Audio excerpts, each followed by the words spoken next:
ভাবনীয় ঘটনা ঘটেছে বাংলাদেশে। এটা কোনো একদিন বাংলাদেশের ইতিহাসে আলোচিত হবে এবং যারা গণতন্ত্র নিয়ে কাজ করতে চান কোনো একদিন বাংলাদেশে যা হয়েছে গভীর গবেষণা করলে এটাও বেরিয়ে আসবে। সেটা হচ্ছে নির্বাচন চাওয়াটা একটা ডেমোক্রেটিক কান্ট্রিতে ক্রিমিনালাইজ করা হচ্ছে। মানে আমরা বলছি মুখে এটা গণতান্ত্রিক দেশ, কিন্তু কেউ নির্বাচনের কথা বললে তিনি অপরাধ করেছেন, তিনি অপরাধী। শুধু তাই না, তাকে ভয়ঙ্কর ট্যাগ, বিএনপির দালাল, বিএনপি নির্বাচন চায়, আওয়ামী লীগের নির্বাচনের কথা বলছে, আওয়ামী লীগের দালাল। কিন্তু যেই দালাল বলাটা ইভেন কচু খেতি বলা হচ্ছে, মানে ডিজিএফআই এর অফিসকে ইন্ডিকেট করে, কারণ সেনাপ্রধান নির্বাচন চান দ্রুত। সব কিছু ছাপিয়ে যে ট্যাগটা বাংলাদেশে সবচেয়ে ভয়ঙ্কর, সবচেয়ে খারাপ, সেটা সবচেয়ে বেশি দেওয়া হয়েছে ভারতের দালাল। ইয়াস, ভারত তার বিভিন্ন ব্রিফিংয়ে বাংলাদেশের নির্বাচনের কথা বলেছে, নির্বাচিত সরকারের সাথে তার সুসম্পর্ক তৈরি হবে বলেছে, এবং তারা অবশ্য একটা কথা যোগ করেছে যেটা বাংলাদেশে অন্তত আমরা কখনো বলিনি, ইনক্লুসিভ, মানে আওয়ামী লীগকে ইন্ডিকেট করে একটা ইনক্লুসিভ নির্বাচনের কথা বলেছে। যে ভারত নির্বাচন চায়, সুতরাং ভারত যেহেতু নির্বাচন চায়, এই দেশে যে নির্বাচন চায় সে ভারতের পারপাস সার্ভ করে, সে ভারতের এজেন্ডা সার্ভ করে, সে ভারতের দালাল। খুব সহজ অঙ্ক, অঙ্কটা মোটেও কঠিন না। ওই যে রবীন্দ্রনাথে দাঁড়িয়ে আছে, ছাগলেরও দাঁড়িয়ে আছে, ছাগল রবীন্দ্রনাথ, গরু ঘাস খায়, আমরা গরু খাই, আমরা ঘাস খাই, এসব ছোটবেলা ফান করতাম, খানিকটা ওরকমই লাগে। যাই হোক, দেয়ার ইজ এ ফ্যাক্টরি, এই ধরনের গুজব, এই ধরনের ট্যাগ দেওয়ার, কাকে কাকে দেওয়া যাবে, কেন যাবে, সেখানে আবার অনেকে সেই ফ্যাক্টরি থেকে সেই প্রডিউসড জিনিসটা এনে সমানে ব্যবহার করেছেন। তার মানে যাই হোক, আমরা এখন যে জায়গাটায় আসছি, এই প্রশ্নটা করতে চাই, এটা নিয়ে আলোচনা করতে চাই।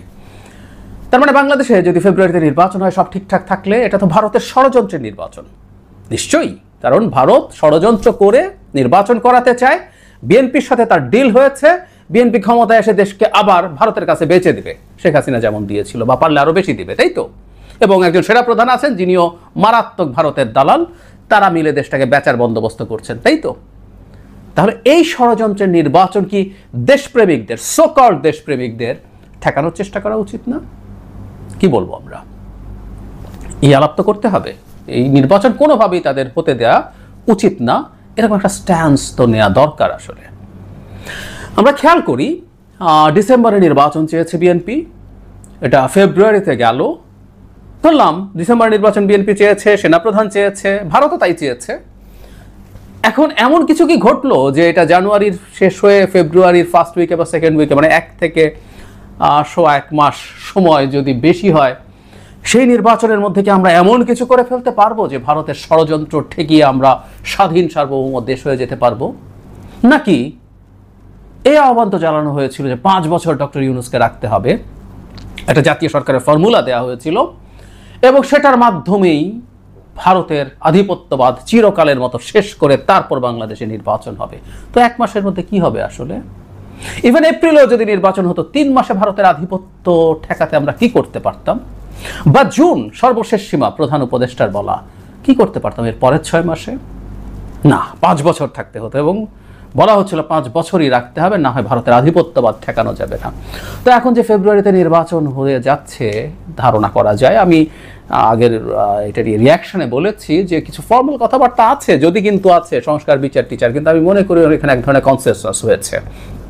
এটা এখন ফর্মালি এটা রাখতে হয়, কারণ প্রধান উপদেষ্টা একটা তারিখ ঘোষণা করে দিয়েছিলেন, সেখান থেকে মুহূর্তে সরে আসা যায় না।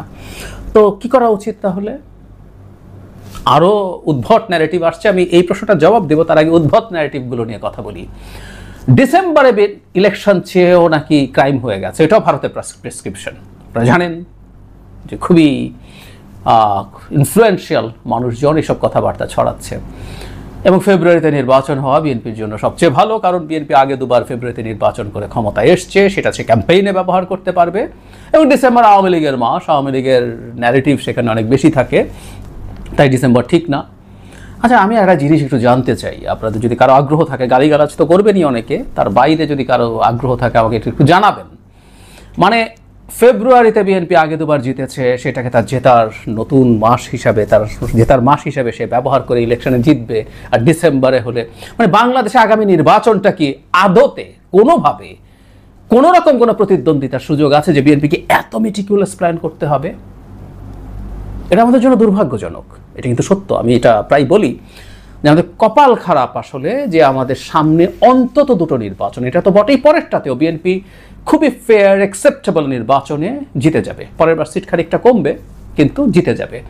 একটা কার্যকর শক্তিশালী বিরোধী দল যদি না থাকে, তার চ্যালেঞ্জ যদি সামনে না থাকে, ডেমোক্রেটিক প্রসেস, বিশেষ করে এই বাই পার্টিজান যে ডেমোক্রেটিক প্রসেস, এটা ঠিক মতো কাজ করে, এটা আমাদের কপাল খারাপ, আমি মানি। কিন্তু এই নির্বাচনে বিএনপি ফেব্রুয়ারিতে না হয়ে ডিসেম্বরে হলে, মানে হলো এই 1 মাস আগে পরে হলে, বিশেষ করে ডিসেম্বর যেহেতু আওয়ামী লীগের মাস, তাতে বিএনপির মহাক্ষতি হয়ে যেত। কি মনে হয় আমাদের, মানে আমাদের বিএনপির এই মুহূর্তে কম্পিটিটরকে জামায়াতে ইসলামী ধরে নিচ্ছি আমরা, জাতীয় পার্টি নির্বাচনে আসতে পারবে কিনা জানি না। আমি আপনাদেরকে এটা নিয়ে বহুবার বলেছি, এটা নিয়ে আলাদা ভিডিও করেছি। জাতীয় পার্টিকে নিষিদ্ধ করার একটা পরিকল্পনা হবে যাতে তারা মাঠে বিচরণ করতে পারে। তারপর আমরা জামায়াত ইসলামী যদি ধরি, জামায়াত ইসলামী 20 সিটের বেশি পাবে বলে আমার মনে হয় না, সর্বোচ্চ টেনে টুনে। আমরা তর্কের খাতিরে জামায়াত 50 সিট পেল, জামায়াতের সম্মত 50 সিট পর খোয়াব দেখে না, তো 50 সিটও যদি পায়, তারপরও বিএনপির সামনে তারা কোনো শক্তি যে তার সামনে তাকে হিসাব করতে হবে আমি এই মাসে না ওই মাসে যাব, খুবই হাস্যকর। বরং আমি মনে করি আওয়ামী লীগের অবর্তমানে ডিসেম্বরে বিএনপির জন্য অনেক প্রাসঙ্গিক মাস। জিয়াউর রহমান স্বাধীনতার ঘোষক, অত্যন্ত বড় বীর মুক্তিযোদ্ধা, সেক্টর কমান্ডার, জেড ফোর্সের কমান্ডার। তো বিএনপির তো বিরাট সব ন্যারেটিভ আছে মুক্তিযুদ্ধের, সে সেটা ব্যবহার করতে চাইতেই পারে। এই ন্যারেটিভ আওয়ামী লীগের মতো সকল চেতনা ব্যবসা না, বিএনপি তার মতো করে মুক্তিযুদ্ধের ন্যারেটিভ ব্যবহার করে নির্বাচনে ব্যবহার করতে পারে। আসলে ঘটনাটা কি? আসলে ঘটনাটা আমরা অনেকেই ধরতে পারি। ডিসেম্বরে বিএনপির সুবিধা অসুবিধা আসলে ম্যাটার করে না, কিন্তু ডিসেম্বরে ডিজাস্টার হয় জামায়াতে ইসলামীর। 71 সালে মারাত্মক সব যুদ্ধাপরাধ এবং মানবতা বিরোধী অপরাধ যেগুলো হয়েছে, সেগুলোর সাথে সরাসরি জড়িত থাকার শক্ত অভিযোগ তো আছেই। কমপক্ষে যে পাকিস্তান মিলিটারি কাজগুলো করেছে তার প্রতি পলিটিক্যাল এবং নৈতিক সমর্থন দেওয়ার অভিযোগ তো আছেই। এগুলো ভুল না, এগুলো অপরাধ। তো ডিসেম্বরে নির্বাচন হলে জামায়াত যদি 20 সিট পাওয়ার কথা, সেটা 10-এ নেমে আসতে পারে। সুতরাং ডিসেম্বরে নির্বাচন হওয়া যাবে না, এটা বিএনপির স্বার্থে না, এটা আসলে জামায়াতের স্বার্থে। কথা হলো একটু ঘুরিয়ে বলা, কিন্তু ব্যাপারটা আসলে তাই। যে কেউ, আবারও বলছি, এই ফেব্রুয়ারিতে তার এই ক্যাম্পেইনের মিটিকুলাস প্ল্যান করতে হবে, ওই করতে হবে, সেই করতে হবে, বাংলাদেশ সেই জায়গায়, সেই আরনের নির্বাচন সেই জায়গায় আছে? No way, no way. এখন নানান রকম কথাবার্তা দেখা যায়, দেখছি আমরা অনেকে এতদিন পর্যন্ত যারা নির্বাচন নিয়ে কথা বলেছেন তাদেরকে যে ভয়ঙ্কর রকম ট্যাগ দিয়েছেন, অভিযোগ করেছেন, আক্রমণ করেছেন, এখন আবার পাল্টে যাচ্ছেন, অনেকে অবস্থান পাল্টে ফেলছেন। আমরা কি এটা বলতে পারি না নির্বাচন যেহেতু ভারতের ষড়যন্ত্র, হতেই পারে সরকার বিএনপি এখন একত্র হচ্ছে, শেষ পর্যন্ত তো লড়াই চালিয়ে যাওয়া উচিত এই নির্বাচন ঠেকানোর জন্য, আহ্বান জানিয়ে যাওয়া উচিত। শেখ হাসিনার বিরুদ্ধে দীর্ঘ সময় লড়াই করেছি, অনেক দীর্ঘ সময়, প্রায় বলি 11 সাল থেকে ব্লগে লিখি। তখন 15 সংশোধনী করে যখন তত্ত্বাবধায়ক সরকার বাতিল করে দিল, তখন অল আউট নেমে গেছে। এর আগেও সরকারের সমালোচনা করেছি, কিন্তু ওই সময় অল আউট, যে ও শয়তানি করতে যাচ্ছে, ও নির্বাচন ম্যানিপুলেট করতে যাচ্ছে। অনেকেই কথা বলতো না, কথা বলে গেছি, যেটাকে সঠিক মনে করেছি বলে গেছি। বিচার বহির্ভূত হত্যাকাণ্ডের কি অবিশ্বাস্য জনপ্রিয়তা, ব্লগে লিখি। তখন বিরাগভাজন হয়েছি, গালি খেয়েছি, লিখে গেছি। আজকে বাংলাদেশের পরিবর্তন হয়েছে, আজকে বহু মানুষ এটার বিরুদ্ধে দাঁড়ান, কিন্তু তীব্র গালিগালাজ এবং কটাক্ষর মুখোমুখি হয়েও ক্রমাগত এই এক্সট্রা জুডিশিয়াল কিলিংয়ের বিরুদ্ধে লিখেছি। সো লড়াই যদি জেনুইন হয়, লড়াই একা হলেও একা চালিয়ে যাওয়াই উচিত।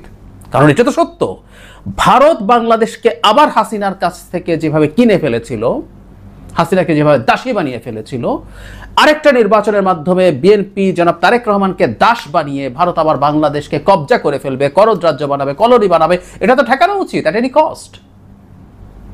সর্বশক্তি দিয়ে তাদের নামা উচিত, বা যতটুকু সাধ্য আছে সে আহ্বান জানানো উচিত, ইজন্ট ইট? তারা কি করবেন? সেটা করে অন্তত রেজিস্টার করে রাখা দরকার তাদের, যে তারা বা আপনারা যারাও মনে করেছেন সবসময় যে এটাই সঠিক, আপনার সেই সঠিক কাজটা তো করতে চাওয়া উচিত। আর যদি সেটা নাও হয়, এই একটা বোধ অন্তত, এই একটা জিনিস অন্তত আপনারা যারা মনে করেছেন যে আপনারা ভুল করেছেন, ভুল করেছেন। আমি বহুবার একটা কথা বলার চেষ্টা করেছি, হ্যাঁ ভারত চেয়েছে, ভারতের এক ধরনের চিন্তা আছে, চাওয়া আছে, সেটার ব্যাখ্যা তারা জানে, তারা দেয়ও। তারা মনে করে যে এই সরকারের সাথে তাদের সম্পর্ক অনেক বেশি খারাপ হয়ে গেছে, এই সরকারের অনেকগুলো পাওয়ার সেন্টার আছে, তারা ঠিকঠাক মতো নেগোশিয়েট করতে পারেন না বলে তারা বলেন। এবং এটা ফ্যাক্ট, শেখ হাসিনা যাওয়ার পরে ঝড়ঝাপটা এই সরকারের সাথে যাওয়াতে এই সম্পর্ক পুনরুদ্ধার করা কঠিন।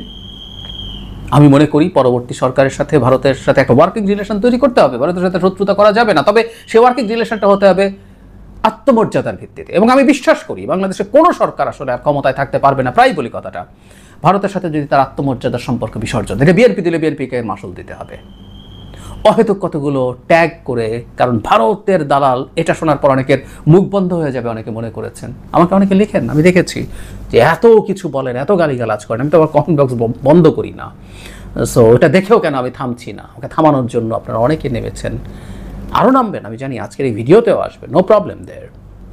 কিন্তু যে কথাটা বলার চেষ্টা করছি, আপনারা যদি মনে করেন সত্যি এটা ভারতের পারপাস সার্ভ করে, আওয়ামী লীগের পারপাস সার্ভ করে, তাহলে তো এই নির্বাচন ঠেকানো উচিত সর্বশক্তি দিয়ে।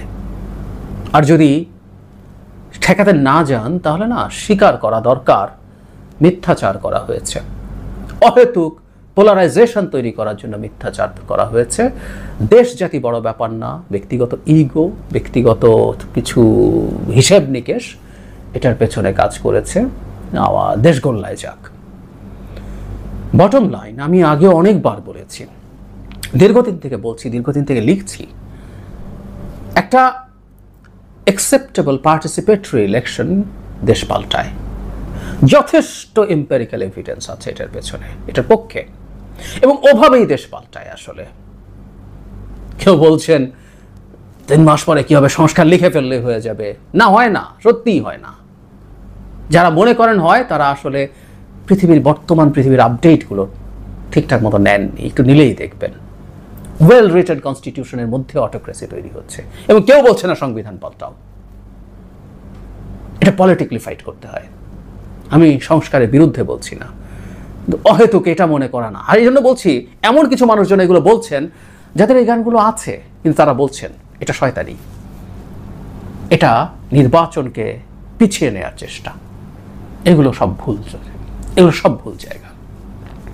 নির্বাচন হলে দেশ স্বর্গ হয়ে যাবে, বহুবার বলেছি না। বিএনপি ক্ষমতা আসলে দেশ স্বর্গ হবে না। চাঁদাবাজি এখন হচ্ছে, তখনও হবে, শিওর থাকি আমরা। করাপশন থাকবে, শিওর। সুশাসন ঠিকমতো হবে, এফিসিয়েন্সি ঠিকমতো হবে না। বিএনপি বহু জায়গায় অযোগ্য লোক বসাবে, করাপ্ট না হলেও সুশাসন হবে না, এফিসিয়েন্ট হবে না, কোনো সন্দেহ নাই এতে। তারপরও কেন নির্বাচনের কথা বলি? কারণ নির্বাচন এই জায়গাগুলো ঠিক করবে ধীরে ধীরে। পরের নির্বাচনটা আসবে, তার আগে মিডিয়া খোলা থাকবে। মিডিয়া ডেমোক্রেসি যদি বিএনপি চালু রাখতে চায়, সে মিডিয়ার গলা টিপে ধরবে না, সে মানুষকে হয়রানি করবে না। মিডিয়াতে আসবে, চাপে পড়বে, তাকে পাল্টাতে হবে, পাল্টাতে হয়। এভাবেই আস্তে আস্তে একটা স্টেট ডেমোক্রেটিক হয়ে ওঠে, ইনস্টিটিউশনগুলো তৈরি হয়। একটা সংস্কার কমিশনের রিপোর্ট লেখা নিছি, এভাবে হয় না। We should be very careful about that. যারা যারা এই সংস্কার বিচার এগুলোকেই না হলে এটা হবে না, নির্বাচন পিছিয়ে দেবে, নির্বাচনের সাথে এগুলো কোনো রকম কোনো সম্পর্ক নেই। না হলে সরকারকে ধরতে হবে, সরকার তুমি কেন সংস্কারের কাজগুলো আগে করো নাই? সব সরকারের হাতে ছিল, যেগুলো ঐক্যমত্য হয়েছে অনেক আগে শেষ করে ফেলা যেত। বিচারও সম্পূর্ণ সরকার করছে, সরকারের মানে একটা অংশ, তার তদন্ত সহ বাকিটা বিচার বিভাগ না করলে সেটা দায় তাদেরকে দিতে হবে। নির্বাচন এবং এগুলো সবগুলো পাশাপাশি চলতে পারে, কোনোটার সাথে কন্ট্রাডিক্টরি কিছু না।